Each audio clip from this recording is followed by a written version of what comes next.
نمازوں کو قضا کرنا فقط اخروی نقصانات نہیں رکھتا ہے، اس کے بہت سارے دنیاوی نقصانات بھی ہیں۔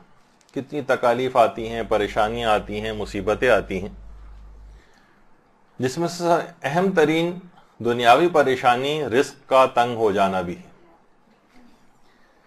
اچھا، علماء سے پوچھا گیا کہ آپ یہ بتائیے کہ آخر دیندار افراد کی نماز فجر خاص طور پر کیوں قضا ہوتی ہے؟ آیت اللہ حسین مظاہری نے اس کی ایک وجہ بیان فرمائی ہے۔ کہا کہ ایک وجہ تو اس کی یہ ہے کہ ہم عمومی زندگی میں جو گناہ کرتے ہیں ان کے بھی نتائج یہ ہوتے ہیں کہ جس کی وجہ سے نماز فجر قضا ہوتی۔ معصوم ظاہر ہے کہ ہم نہیں ہیں، گناہ ہو جاتے ہیں، اس گناہ کے دنیاوی اثرات بھی ہوتے ہیں، اخروی بھی ہوتے ہیں۔ ان میں سے ایک اثر اس کا یہ ہے کہ آپ کی نماز قضا ہو جائے، اور دوسرا سبب ایک یہ بھی بتایا ہے کہ دینداروں کی کیوں قضا ہوتی ہے نماز۔ تو انہوں نے کہا کہ ممکن ہے کہ مومن کے رفع غرور کے لیے جس میں وہ مبتلا ہوتا ہے، اس کو رفع کرنے کے لیے اس کے غرور کو، اس کی دینداری کا جو غرور ہے، پروردگار اپنے الطاف خفیہ کے طور پر اس میں مبتلا کر دے۔ الطاف خفیہ۔ آیت اللہ مجتہدی تہرانی یہ فرماتے تھے اگر کسی کی نماز فجر قضا ہو جائے تو اسے خصوصیت سے استغفار کرنا چاہیے کہ ایک شخص، ہمارے چھٹے امام جعفر صادق علیہ السلام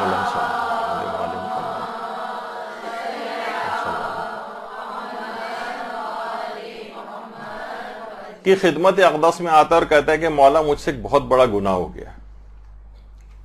امام نے فرمایا کہ خدا معاف کرے گا۔ کہا کہ نہیں مولا بہت ہی بڑا گناہ ہو گیا ہے۔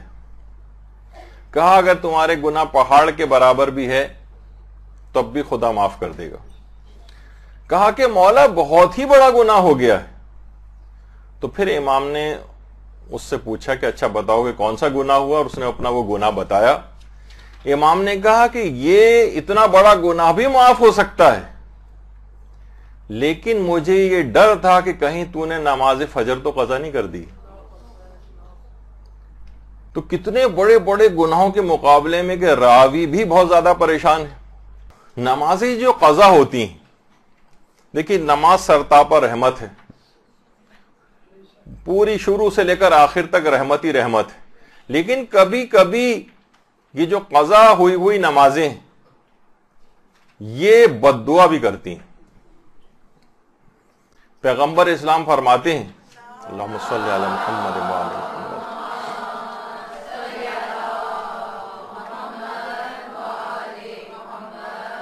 کہ اگر کسی نے نماز میں یہاں تک تاخیر کی کہ نماز واجب کا وقت گزر گیا اور پھر اس کے بعد اس نے اس کی قضا پڑھ لی، تو اس کی نماز بارگاہ خداوندی میں ٹکڑے ٹکڑے ہو کر اور بے حال ہو کر پہنچے گی۔ وہ نمازی اس نماز کے لیے کہے گی کہ اے نمازی جس طرح تو نے مجھے ضائع کیا ہے خدا بھی تجھے ضائع کرے۔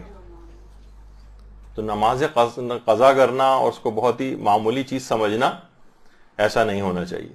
اور ایک اور بھی وجہ ہے اس کی کہ اصلاً یہ بھی ہے کہ لوگوں نے اس سلسلے میں ایک دوسرے کو کہنا سننا بھی چھوڑ دیا ہے۔ ایک سوال ہوتا ہے نا کہ آخر ہم لوگوں کو نماز کے سلسلے میں کتنا زور دیں۔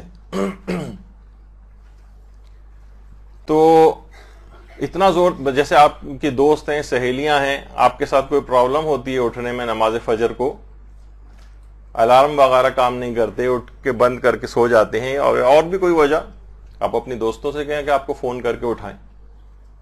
گھر میں کسی دوسرے شخص کو جو کہ پابندی سے نماز فجر کے لیے اٹھتا ہو اس کو پریشرائز کریں کہ آپ کو لازمی اٹھایا کریں۔ بیویاں جو ہیں اپنے شوہروں کو اٹھائیں۔ دیکھیے ویسے تو بیویاں اپنی تمام باتیں شوہر سے منوا لیتی ہیں، لیکن نماز کا پابند شوہر کو نہیں بنا پا رہی۔ وہ ہے نا، کوئی کسی لطیفے میں پڑھ رہا تھا کہ بیوی شوہر کو اٹھا رہی ہوتی ہے، اٹھیے نماز فجر کا وقت نکلا جا رہا ہے، تو شوہر نیند میں آ کر کہتا ہے کہ مجھے بہت نیند آ رہی ہے، بعد میں قضا پڑھ لوں گا۔ بیوی کہتی ہے نہیں، شریعت منع کرتی ہے نماز فجر قضا کرنے سے۔ شوہر کہہ رہا ہے تو شریعت تو 4 شادیوں کی بھی اجازت دیتی۔ تو بیوی کہتی ہے سو جائیں، اللہ بڑا غفور و رحیم ہے۔